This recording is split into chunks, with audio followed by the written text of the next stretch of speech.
Our guest today is Aruna Maharaj. Aruna visited Israel in November 2015. She lives in Trinidad and is the CEO of Madame Maharaj School of Cosmetology and is the founder of Caribbean Beauty Awards. Hello, hello. Thanks to our viewers for tuning in, and thank you to our very special guest, my friend of 15 years, Aruna, for joining us for our first episode of Trini-Israel Connections. Aruna, thank you for being on with us. I really, really appreciate it. The majority of Trinidadians who visit Israel go for religious purposes. So it's sort of religious tourism, it's more of a pilgrimage, but your journey to Israel was a little different. So do you mind sharing with us what prompted you to visit Israel? Sure, no problem. Hi, Nick. Thanks for having me. Israel, I'm just a traveler, right? So I like to explore new cultures. I like to see different countries, and it's just something that gives me like I just feel like it gives me a lot of strength to see other cultures and countries and just you know I always had a curiosity for Israel, mostly because I always hear about Jesus Christ and Bethlehem, and then having a friend that is a Jew. I also heard about the Jewish part of it and even the Islamic side of it, and just how much history and stories that infiltrate today's world and today's culture that stem from Israel. And I just always had a feeling that this place is a special place. And while I'm not very religious, I am very spiritual. So once I found out that I had a best friend living there, and I was traveling to relatively nearby. I was in Europe at the time. I thought, why not just hop across, see my friend, and also experience this rich, historic country that just has so much that they can offer. And while I'm at the same time looking to learn and um, really get something from this special place. So um, that was what really pulled me. I just have this innate curiosity for places that have just been a part of history for so long and just has so much to offer the world.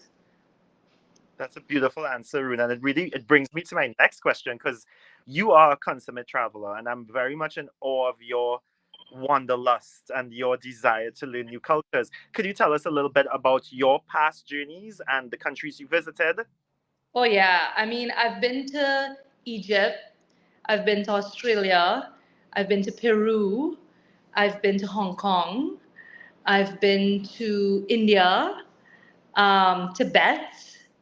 So like, yeah, I just have this thing with historic lands, powerful lands, wonders of the world, whether they're man-made, whether they're ancient wonders of the world, whether they're types of wonders of the world now. So I was just fascinated for a while, adding all these places to my bucket list, and you know, it, there's no coincidences. And I realized that my bucket list might look like just I'm an adventurer, a wanderlust kind of girl on the surface. It may look like that on the surface.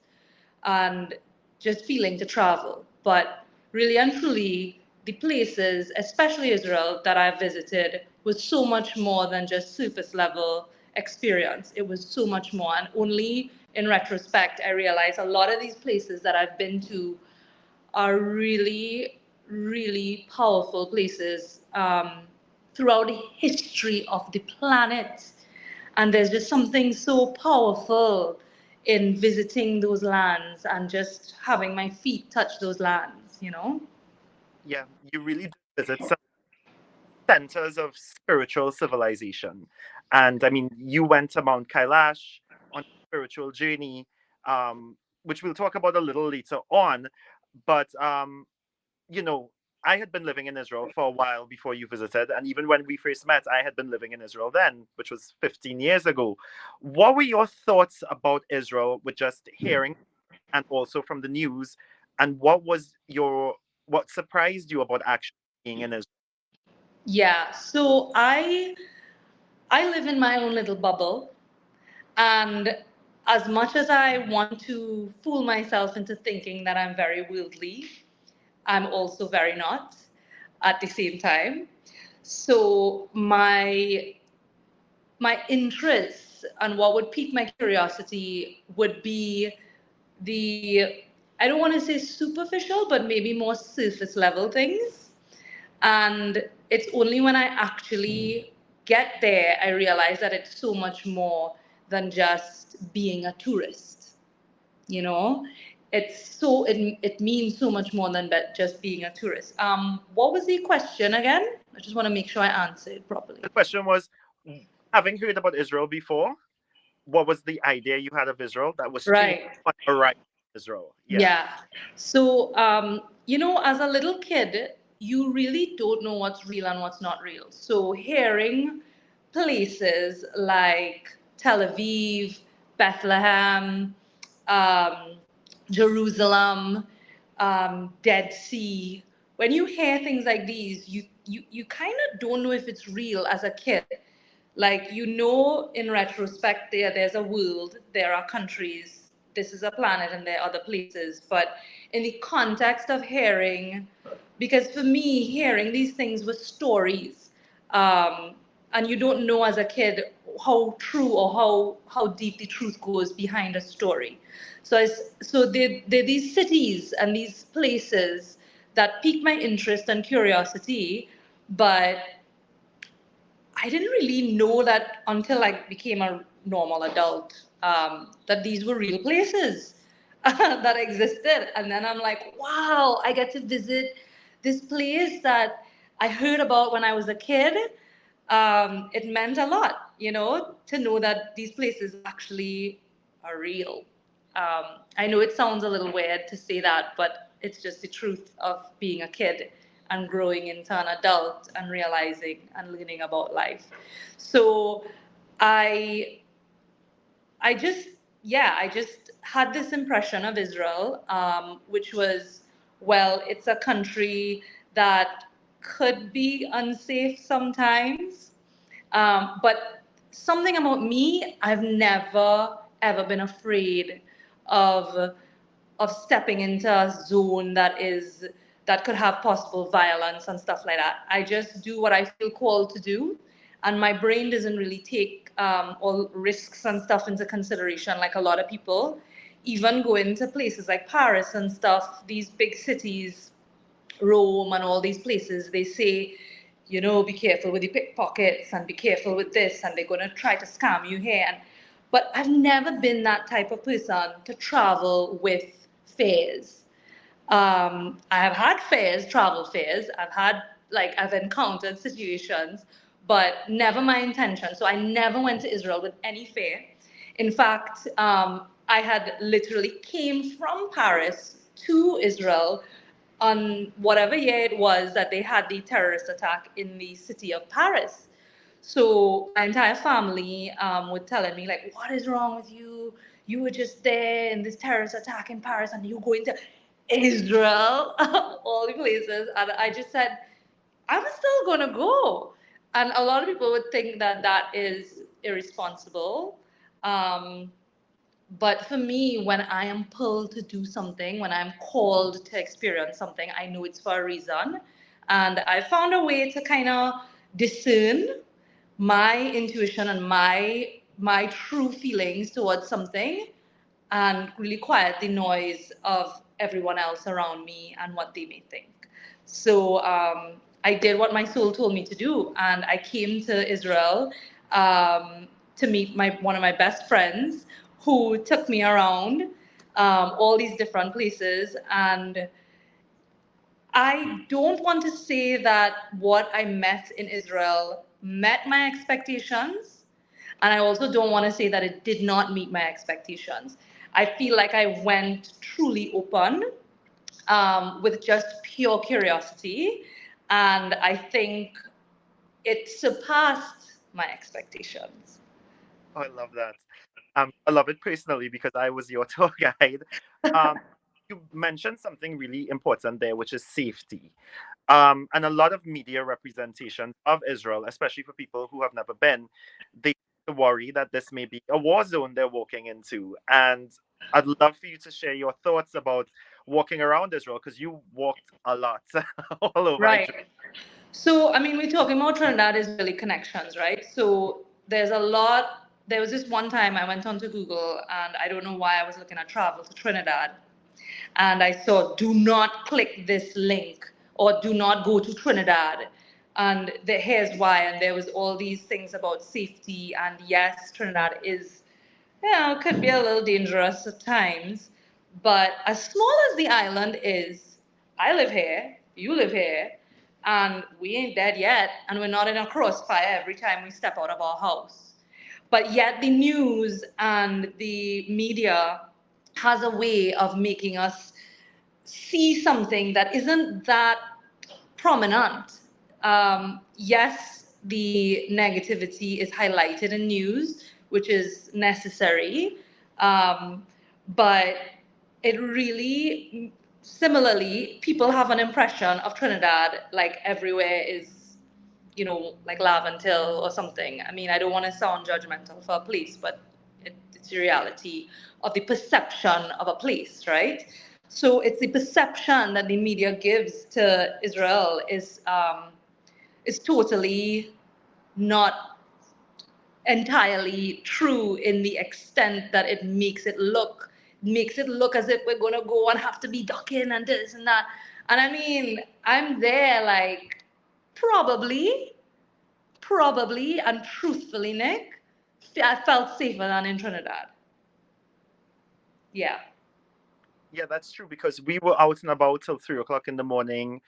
And that's a reality in Israel is that girls can walk very normally and not face some of the problems that we do in Western, not just Trinidad, Western countries. Because even in New Yeah. York, it's unsafe for a girl to walk down the street at 3 o'clock in the morning by herself. So For there's a sure, and we did that totally normal yeah, after partying, and yeah, it was also in Tel Aviv. One thing that I noticed that I think is really worth mentioning is I know in like you can tell a lot. I've read it somewhere that you can tell a lot by a city or a country by the way that they treat their animals and their old people. And walking around Tel Aviv and seeing all the dog lovers around, and just how well they treated their animals and their pets, it just made me feel like, okay, this place is way more advanced than my little island in the Western Hemisphere that thinks it's so advanced. It's like I learned a lot. I learned a lot, and it really opened my eyes to um, and it basically shattered any impressions that I would have had of Israel in the past. yeah. That's so because Tel Aviv is like it's the number one dog loving city in the world. It's the number one vegan city in the world as well. So you see love for animals really everywhere, and I'm so glad that you brought that up because it really is it is part of the characteristic of Israel and Tel Aviv specifically. Now, I know your visit wasn't entirely religious in nature, and a lot of what we packed into your 4 days, because it was a very, very packed 4 days for you and for me, a lot of it wasn't necessarily religious, but we did touch on the religiosity of Israel when it comes to Judaism, Christianity, and Islam. Do you think that you were able to see what you wanted to see, and what stood out or what stands out for you with those religious Yeah. sites? I mean, I'm the type of person that connects on feeling and energy and not so much on the words and the logic and the fluff of life. So I would just feel what I need to feel, and I may not know a lot here, but I definitely feel and know a lot, here. And that entire experience and going to Jerusalem especially was it's the old city, And then just visiting that place and then learning about the history, about things that I have heard about. I actually went to a Catholic high school, so I actually was exposed to a lot of stories around Jesus Christ. And just to know, I connect on an energetic level to Christ consciousness. And what that means for me is not so much about the story, but just about, the energy behind what this symbol is meant to represent.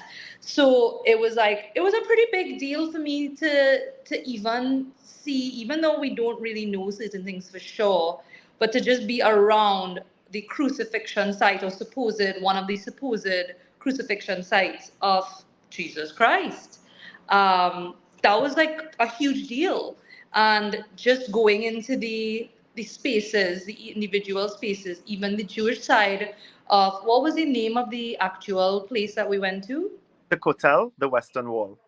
The Western Wall, yeah. So even going there, and um, there was a something that people do where they write certain things down and they leave it into the wall, and just having that connection to a belief, and doing that, just the action of doing that, it was ceremonial in nature, it was intentional in nature, it was meaningful, and I felt honored, I felt blessed and lucky to have had that experience. Because as a Trini, I mean, it's such a tiny little island, so far away. Not a lot of Trinis get the opportunity to experience something as sacred and as holy as this. So, as much as I don't identify on a surface level with religion per se, I do connect on an energetic and spiritual level on all realms, Yeah, Aruna, that's really beautiful what you said about, you know, you are blessed to have gone there, but I think Israel itself was blessed for you to be there. Like Israel and many of these spiritual sites in the world have some sort of energy in them, and the energy comes from us and from us going there. And you left something in Israel, and you learned a lot as well. Um, as you said, you don't go in on a quote unquote superficial level. You go with your heart, and I saw that one of the things that stood out to me when I crafted your tour as your tour guide was when we left Tel Aviv and we went to Jerusalem. The first thing I wanted us to do was to see Yad Vashem, which is the Holocaust Museum, because the building of the state of Israel is largely on the ashes of one third of the world's Jewish population being, Yeah. and that's what the 6 million was. And we went into Yad Vashem, and I know it was a lot for you to undergo. You had just flown in like a day and a half before, and you're suddenly in this very hallowed space to remember the 6 million who died. Um, Tell me about that journey at Yad Vashem, if you don't mind. Yeah, for sure. Well, again, you hear about things that have happened in places around the world. You hear about the Holocaust. But it's kind of like me telling you about this amazing trip that I had and showing you pictures and videos. Unless you were actually there, you really don't understand truly certain things. So for me, I knew of the entire Holocaust. I actually looked at. I think there were movies that I looked at in school as part of the education system down here. But again, I was younger and not truly understanding. And stepping into Yad Vashem was truly like a totally different perspective immediately, because it hit home. And all the things that I've heard before, all the documentaries, everything that you see on TV, yes, as a human, your heart goes out and you feel a certain way. But like being there is when it truly hit me. Like, holy shit, this was actually real. Like, yes, I knew it was real again here, but truly being able to understand, internalize, empathize with what everyone had been through for generations after, not just those who were directly there, but even the ripple effects of it globally. It's like it hit me to another extent because it was such a beautiful and well laid out museum as well. Like it literally took you from, okay, facts and paintings or pictures, like these things first, and then later, as you step and you go deeper, you get like videos and actual testimonials from survivors of the Holocaust. And this is where it really started to hit me. And because you're hearing someone's voice, you are hearing from their mouth their story of what they went through and how they survived. One guy spoke about how he survived because he played dead under a pit of bodies. And that stayed with me. And we're so lucky. It reminds you of how lucky and blessed we are today, to just be where we're at. And it really broke my heart, Nick. It really broke my heart to see the reality of it, you know? Yeah, when we step out of the other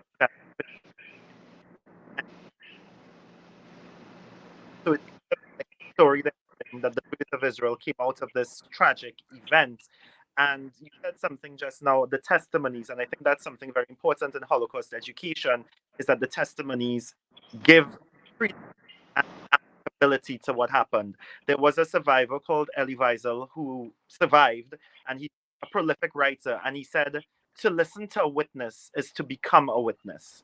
So that experience that you had at Yad Vashem, you've become a witness to the Holocaust. And I'm touched that you carried it with you to this extent. Because I remember when we left, we went outside, we had to separate for a bit to take a moment for you to internalize and absorb what you were just confronted with.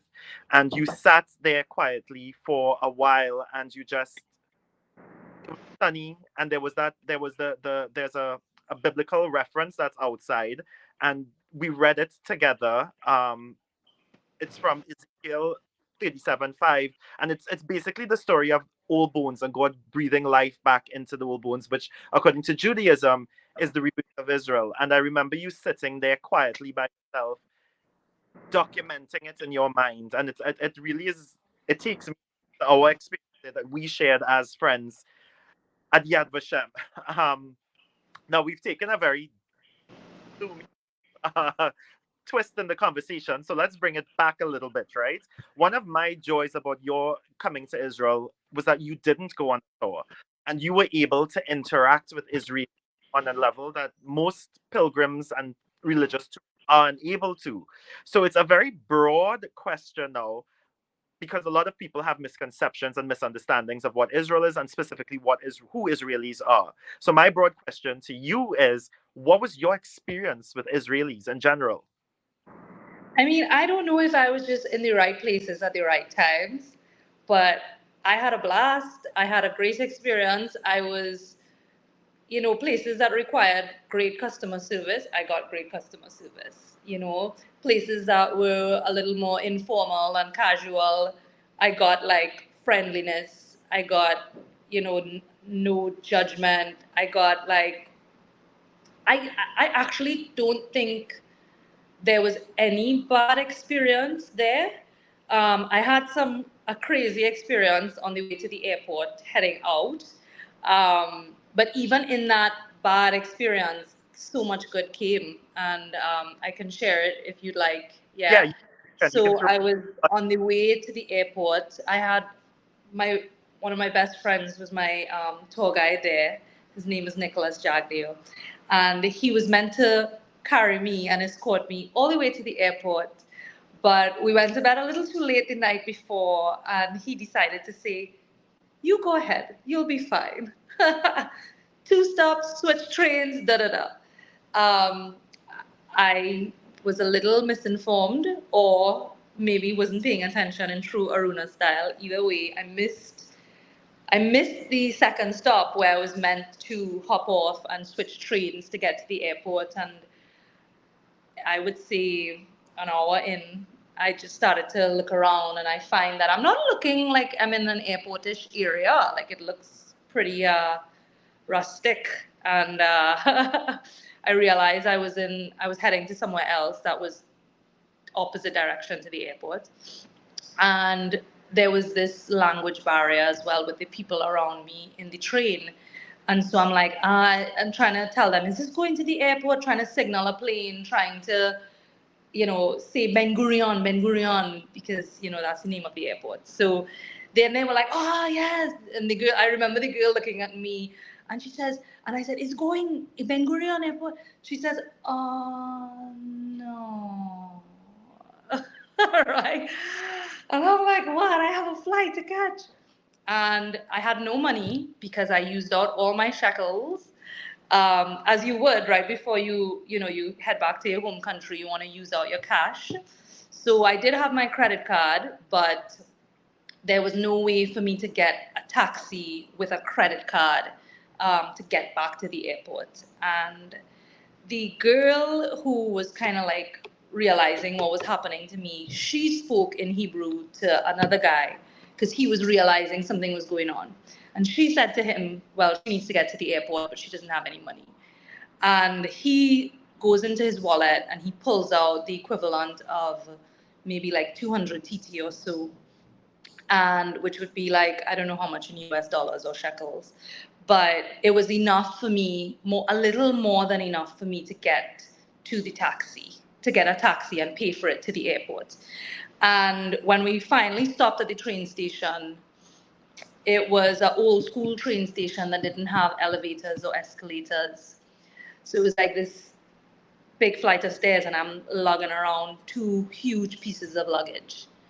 And this girl, she just picks up my bigger one and she just starts going up the stairs. And I just like looking at her in awe. And I just picked up my smaller one and followed her and followed her and followed her. And we did quite some walking to get to the taxi stand. Um, she spoke to the taxi driver in Hebrew for me on my behalf.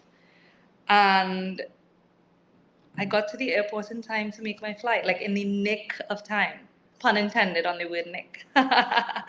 But come on, like, come on. That was just somebody helping somebody out. Two random people.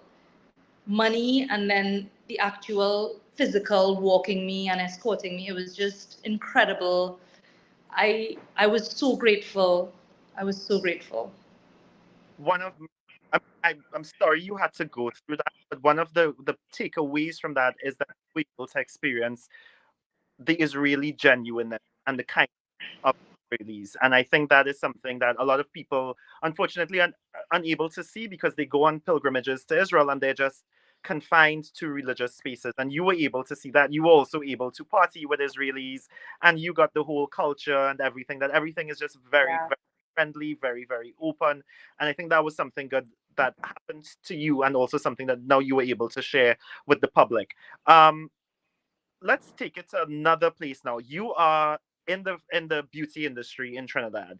You're well known for it. You're the daughter of granddaughter, sorry, of Madam Mirage, the niece of Sasha Cosmetics. Tell me a bit about your experience with the fashion in Israel, the fashion, the beauty. I mean, especially in Tel Aviv. Yeah, you know, we look at our country and we think we're so advanced or so ahead of everything, and we have different taste, that is for sure. But even with having different taste, I was blown away actually at how trendy everything was. There was still some or like rootsiness to the fashion, but still very forward and ahead, way ahead of Trinidad, that's for sure. So I was shocked. I was shocked that, yeah, I was impressed actually. Yeah. Yeah. We went to the Shook, which is the flea market type thing. We went shopping around because I had to get a swimsuit for the Dead Sea. And it was easy shopping. It was nice. The customer service was great. Yeah, it was just go Israel. Like, yeah. I'm so glad that you remembered, the fashion and everything, because you described it actually on point by calling it roots but trendy. That is the perfect description of Israeli fashion. It's very rootsy but trendy. And since we're on the topic of this sort of culture thing in Israel, um, let's talk about the food, because that's one of the things I think people are unaware of, is how diverse Israel is. They think Israel is this monolith, but there's so many cultures in Israel. So we got to sample a lot of different foods. So tell me a bit about the journey and the food journey, your food journey there. Yeah, I mean, I am a foodie, and I don't play it safe when I travel, especially. I want tasty local stuff. Like, I would ask everybody, what's the main thing? What's the most popular dish? What's the one thing I have to have? And so I made sure to do that when I came, and it was everything from, like, I was shocked as well, because again, you're expecting a rootsiness to even the cuisine, but we had like five-star dining experience at this restaurant called Chakra in Jerusalem, which came highly recommended from a few people, and it was like five-star, like so good, and so modern, and so, yeah, first world, and just incredibly delicious. We had like fancy food. So you get that. You get from the fanciest to the rootsiest, which is such a great spectrum. Um, yeah, we had Ethiopian food, which I've never had before. That was pretty interesting, So, it was if you're a foodie, like, don't think that going there would restrict your range at all. Like, there's everything, and it's just as easy as your mainstream. They're mainstream places, and then they're little more, smaller places, so you get everything. You get a little bit of everything. I love that you contrasted our chakra experience, which was top of the line 5-star dining, as you said. And it was the very next day that we went to the Ethiopian restaurant, which was a little hole in the wall and very, very mom and pop kind of place. Hmm. And man, it was good. It was good. Yeah. And it was vegan. I don't know if you remember that. The Ethiopian food was actually vegan. So, Yeah, oh, it was. And the injera took a little getting used to yeah, because of the sourness, yeah, but I ended up loving it. yeah. Yeah. That was also my first experience with Ethiopian food. So that was one of the things that we could both look back on, a lot of funness. What, Aruna, is your favorite memory of those 4.5 days in Israel? I think doing the Dead Sea, Hmm. going to the Dead Sea was really, really special for me. Just because it's kind of a shallow reason, but it's, and pun intended on the word shallow. But I've been, when I went to Tibet, I did visit Mount Everest base camp, which isn't the peak of Everest, but it is still really freaking high and one of the highest places on the planet. And then when I hadn't known this before though, but when I realized that the Dead Sea was actually one of the lowest points on the planet, in terms of sea level, I thought to myself, I'm going to do that. I'm going to do that. So, but it's crazy how my surface level intentions pull me to places that eventually, only when I look back, I'm like, thank God this little surface level thing pulled me to there, because I got so much more out of it. And just the miracle that is the Dead Sea. I think it's so freaking awesome and cool that you float with all this salt, and it's just like the experience itself is just incredible. And we did it. We did a tour. I think we were on a bus heading back, and the guy intentionally played this song from Matis Yahu called Jerusalem, which I had known from my childhood, and a song that I actually connected with. And then to hear that song and to hear it, coming back from the Dead Sea, oops, yeah, am Yeah. I back? Yep. Yeah.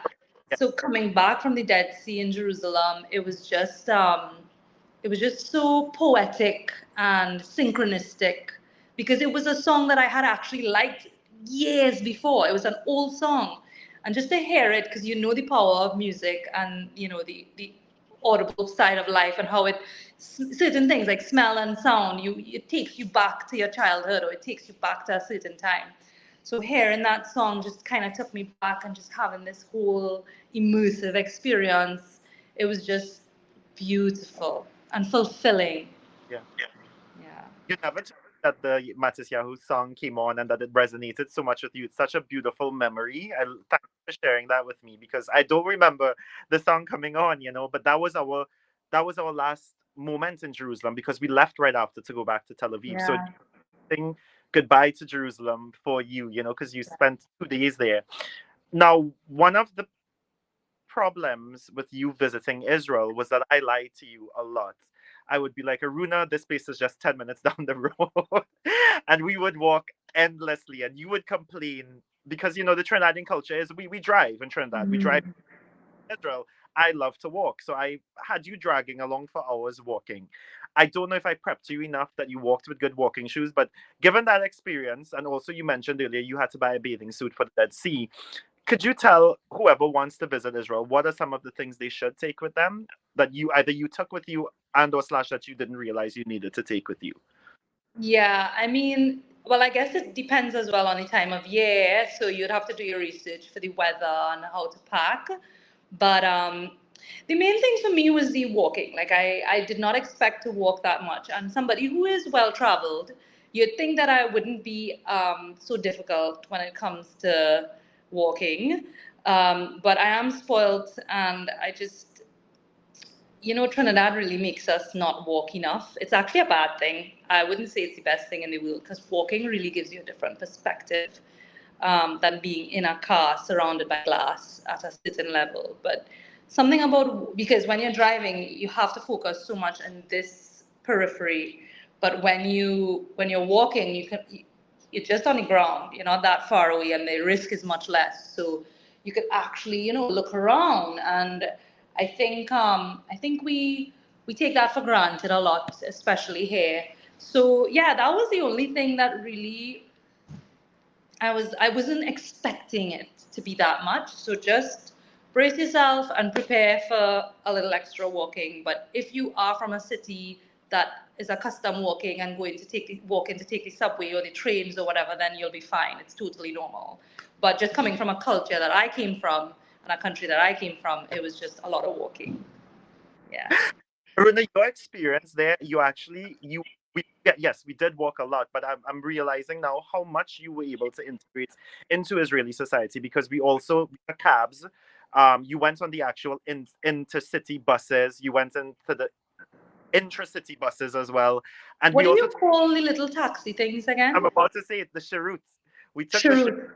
like little maxi taxi going around Tel Aviv, and we were talking to the people in the Cheruts, with our friends who were there. So you got a really good holistic feel of everything in Israel. Do you think your time enough because it was just 4.5 days, and would you consider Hell going? no. Hell Yeah, no. My time was not enough. And that's one of my biggest regrets for all my traveling is a lot of it was too short and too rushed. And thank God I had you in Israel, because if I didn't, I would have done the run of the mill tour guide tour thing and just go with like a crew. So having you there, it pulled me to a different type of experience, which actually taught me a lot about my own future travel plans, which is to not overbook the tours or pre-book so much, but try to reach to the city, settle, connect with the locals, connect, and then make your plans. And then you're actually going to save a lot of money like that too, because when you pre-plan and pre-book and book everything online and you reach there, you realize that's a lot that I paid for that tour, when I could have just taken a cab and done this on my own and saved half of the money. So there's a lot that I was grateful to you for making that experience that way, because maybe maybe my experience would have been far different, not necessarily better or worse, but far different from what it was had I gone through an agency and a group tour and that type of thing. yeah. I mean, it's a good point that you bring up there because we remember I had seen the Dead Sea quite a few times. It was November when you came, and I was like, "Oh, we shouldn't go to the Dead Sea." Just to clarify for you, it is the lowest point on earth, so it was very necessary for you to go. And we went to Abraham Hostel to. tour we were considering either renting a or or doing the tour. And when we found out the tour was just 150 shekel, which works out to 300 TT for an entire day. It was a whole day, right? A whole day. Yeah. Like it worked out perfectly. So yeah, and Aruna, having you there was one of my highlights of my time in Israel, getting to share that with a Trinidadian friend.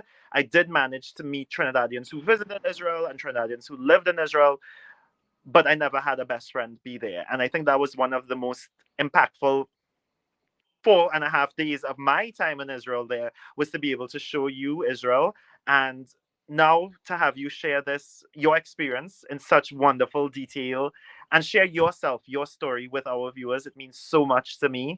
I thank you so, so much for being here, and I appreciate you so much. Is there anything else you'd like to say about Israel, or about how much you love me and appreciate me? Because we could end with that. I love and appreciate you, Nick. I thank you for having me. I really wish you luck with all the projects and all the visions and missions and goals that this you guys are about to embark upon and achieve. I really hope and wish you luck with everything. I hope that everything is beyond what you expect. I think it's a great initiative, and I'm very, very proud of you. And yeah, I would say we really truly need to educate people a lot more in terms of this country and how special, truly, truly special it is, and try our best to change any narratives that may not be best for the impression of the country. Um, my experience there was amazing, and I definitely, definitely want to go back. That's for sure. And maybe for, not maybe, definitely for longer than 4 days. Yeah. I love that. And we'll definitely go back to Chakra and get Ethiopian food as well. Oh, for sure. Both, for sure. All right, Aruna, thank you so, so much. I appreciate you for being on. And on behalf of our viewers as well, thank you. And we will see another episode in a week from now. So thanks, everyone. Take care, Aruna. Bye.